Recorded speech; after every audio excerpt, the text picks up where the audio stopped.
Yamwache yamwakwaba Adom Badwam TV Badwam Jumadi so ni adenya miasen so se na wotwofo free so menu mienu yanyemu chefa Jumadi ni yashase se Badwam wonum to mu de eto so Badwam kase nsam no do so ne etodwo mu bi ya wobetini yebekode nchemwo district na wonse bridge bia enya be 85 years adani ofidi ntimpanifo emeye ma won ye de honsam no ebebro na fe yakọ Gomwa West eye pani a wo hwe nwomasuo so se wo hia achechre for 350 classrooms no bebre gu ha ye ni achechre for mansin mo eno ne nsem bi na no pay medebro sa Adom TV Badwam kase wo share live on Facebook/Adom TV Extra Go TV channel no ye 119 DSTV ye 280 wo YouTube ye Adom TV tube call adomonline.com sem ni nyina so egu ho medi afia amankwa tamaklo afia ni de mientie se den sem ni chiremu ankasa etie adihia ya one more efri asaman kese akwatia buadua de kokede ne ya ni nyina woni ebrim wo poyamantemu ene won so akire won mo adwene fa won mo kwan no sade enye kora de titru ene won bridge bia won susu sanya mfie duo wotwe enum de de bowura mu eye buadua ene kede no nyame enimu ni ampanifo ama me ye hu bibia ma wo ma be hadwen woni Adom TV kase atoso bidi ebu yenye ne la complain ebu yenye ne ama yeso ma be pacha man no ko fa yon ros ne bebu so ayo ros ne di 3 days kra te bidi so mo ya mo nye ma he crack de da mu na no bidi se no mo ye ne emwa yen ha pa start se yenye ne ya kan wa samu sa te na feri akonya ba mo so ma ba ma no ba yen so ye ni se machine kra no lo be gusa ye feri mesi fo de gu hu a mo ye omo de mark ebobo from da ben ade we betima wie aso adwadifo kwan ayeko kede ebi fi kran ebi fi we eba te madam roma mo hena da mo hena ma wa na nyentem na mete se omo ye bridge no me buy no workers na ye adwuma wa ha no me hwe nyema na omde ye adwuma na omo ni safety nyoma na ebetima bo mo ma ye adwuma ekwofo de omo na sa na ye adwuma nyoma yesu betima bodiga na apempem wani na mo mehu se MP around the MP around there na me kasa nyina ne se no munya safety requirements no mutumi adwuma no na adwuma na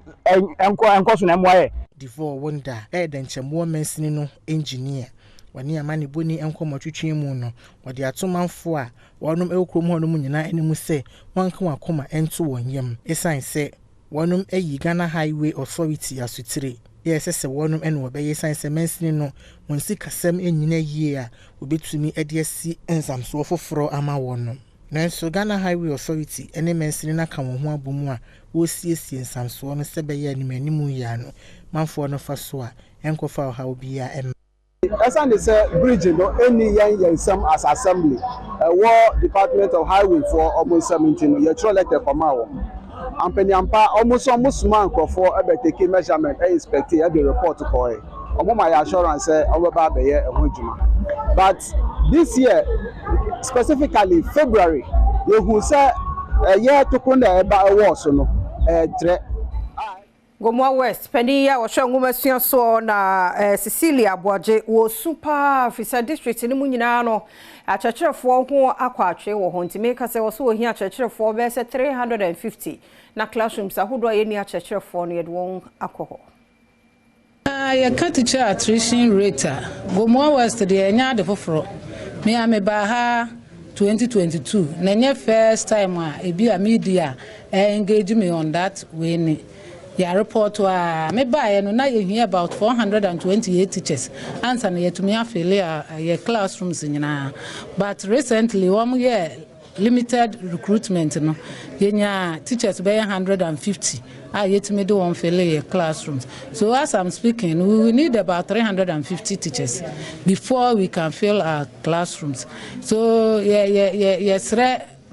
GES, any Ministry of Education, say one more dia so beboa na yenye teachers e wo Gomwa West. I no ye were more teachers bungalows and communities ni bi nso ye ready. So on be teachers no free accommodation to come and support them. NTS say on yen teachers no meboa ya ma ye performance e perform. Richard Jan Mensa eye Gomwa West emra shebidwani ne kasa ye mu en wono nso kire mu say waye niama bebre sebe ya adesua onsem ebe konkan e wo mansini ni mu hono mo akyere mu se saa mo a wode ama adesuafo yi a wobekwa akoto wonom adesua so e wo suapo mu no opese wonom e de hye wonom adesua mu kena sebe ya beboa wonom nimdi a wokwa akopɛ no ene obi biara ode ni ebisade abotu obia no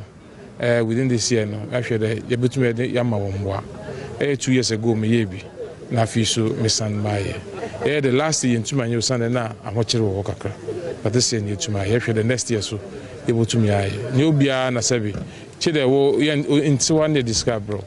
wona wase wona wo hia wodi we hia de wada abatu yenyem na yesu ya hwekwan boboa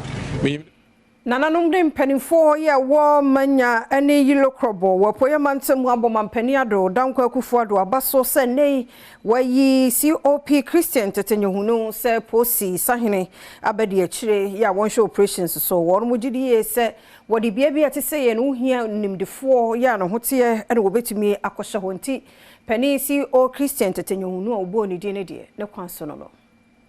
police for bebre omuma posis no bet na sia no ya hu se MPP government isu bae no odi me kan se COP doku onu so na sia ya manu bi ena yeti so asan beye ama omo be ma commissioner yohuno susu deputy IGP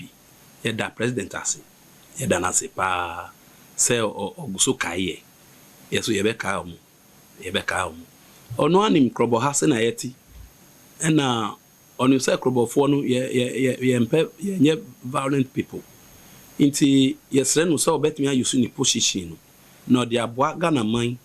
na odi aboa ono kasa ni kro no susu because sia no ye ni da so nyina ne onu ye da Adom FM Adom TV ase ye san da president ene ni mpani fo omo trans ye dwen hu se e wo so omo tumi ma COP yohuno IGP ye da omo so ase ye da MPP government so ase ene de omo ye ma ye nwachi ena nene olupemi sakino ya woye wohene ewo manya kromonso ene wode to COP Christian tetenyehunu animu se saa dibira sese wode amano no wonye na dwuma yie na wo momodian nso se obema ebu ene nidi atena na fefo ene wonom a wo hye na senyina entem na ne nyina mu no wonhwe nso se obema asumdue atena wo man mu ewo bra yeboaboa ye ho ato aba abato bre ene mpu abato bre no echi niam ka kyerɛ COP yehuno sɛ sɛnea wayiri ne ho ɔyɛ adwuma ɛma ɔman no ɛne krɔbɔman na ɛsɔ president ne na wa pagya no aduru pɛmpɛso yi no ɔmmea n'ani kyɛnsaa na ɔyɛ adwuma no na yɛm sɛ adwuma pa woyɛ adwuma na woyi woyɛ mu di ya nyakɔpɔ ankasa di favor bi ba wo so ama yehu so we Tama West mensinu mo krache pani na wode eto tamade hye nyina nim titi no wona Tama West se won koso na afia bato won fa MPP amanyekuo no na nwumadi ahodo bi a won ma hyase a won wie ye no watumi awie de ama won Mestre say ye koto abana my and two because the tomatoes 5 cedis in Ghana Ghana yedi 4 years time tomato ba ko be 20 cedis whether you like it or not but I say who say o ma da chinti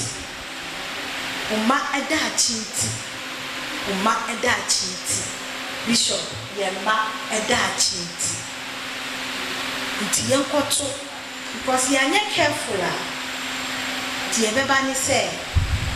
school FSHS ye betwem na yentwem die omo ya yentwem esi ye samba to aso e bia na enne obanya FSHS u second born eba u third born eba una na cancel bi ba enya fe na nde ye di akubo beto aso re dem aka say ye di offering ama schools cause ye sorry ni ye yes sisi ye nya bio Sasika ni ye mama no e di show on business nti ye kwani ye nyama ye dwin ye mada chinti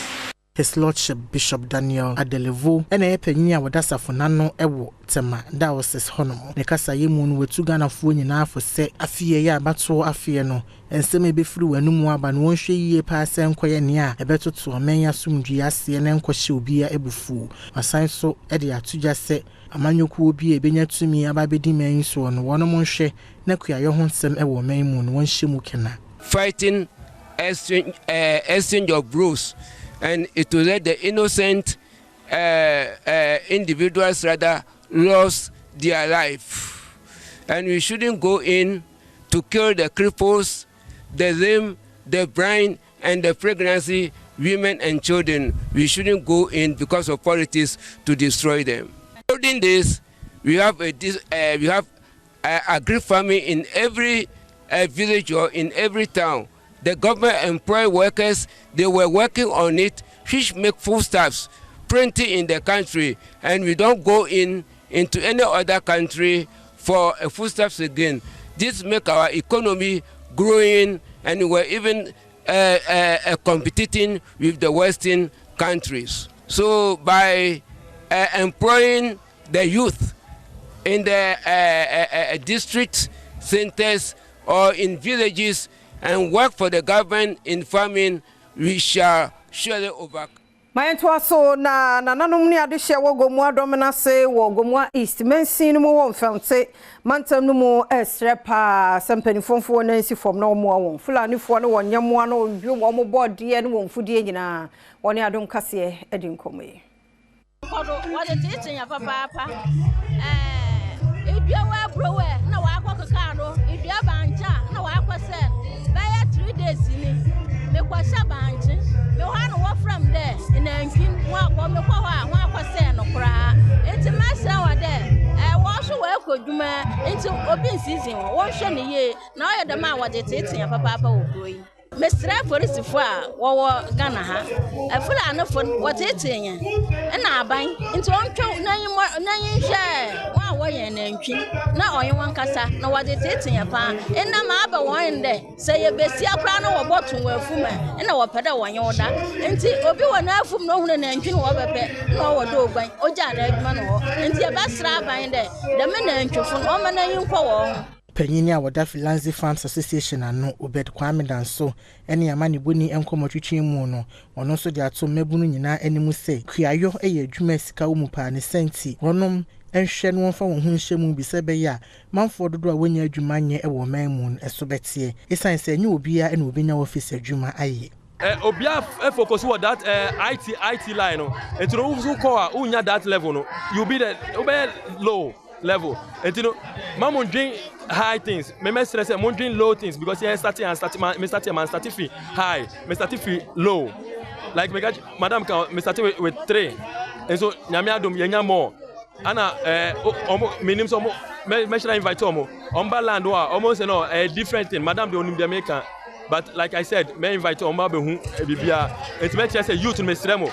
Mama focus mom can say pig farm and any farm be a dirty job and important job. No, more mistake. Obi office on Timmy see dying, but obi or pig farm, obi or farm, and obi we see dying. Oliville good. And you know, Nanom ni adehye ye wo ye Jamra wo Suma traditional area wo Dama North. Mensino emu obono se won mo ehiamwa won mo ye bi won mo ankasa hyase esi police station be bi eduro no disi enyire ka bom ekoboa won me pese asumdwe eba ha ya basa watimi wakame no enyai nkro to ye wo ha nyina se wanya apresofo a nkoso adwuma ntime ma ebi ni se wo se warehouse so wo mo sisi so mba be sin ha na se apresofo ni ha obi bia suru so oba ha won be ba be ha won mun say arm robbers ne akromfo o nti obi ma so de baba be odini sika e ba be sidan e wo ha ya enti a police station in ha nti ma mani abrese me pese menya police station na wo mo ba be yes adwuma say be ya warehouse so no bi ye benya bi na ama adwuma ye ne nkambomu ne anokroye ne parepere akoso e wo Jamra na nato oblo eye akwam hene ewo jamra ono so kasa yemu no wachire mu se sedi akwan bia wo no mu kuro mu hono mu enye no ha wo no mu adwene pa ne senti ono so de adesrede ato aban ni mu se wo mehwe na wonyama wo no ya kwan mu nsem de nyame anim ne every brekum kra eba sampa no enye kwan a eda so every sampa eko jinene de ende bobo atwam kra enti nanka yebetu aban de nanka aban enhwe nanka onsese ye kwan maye sede be ya na bibia ayeyi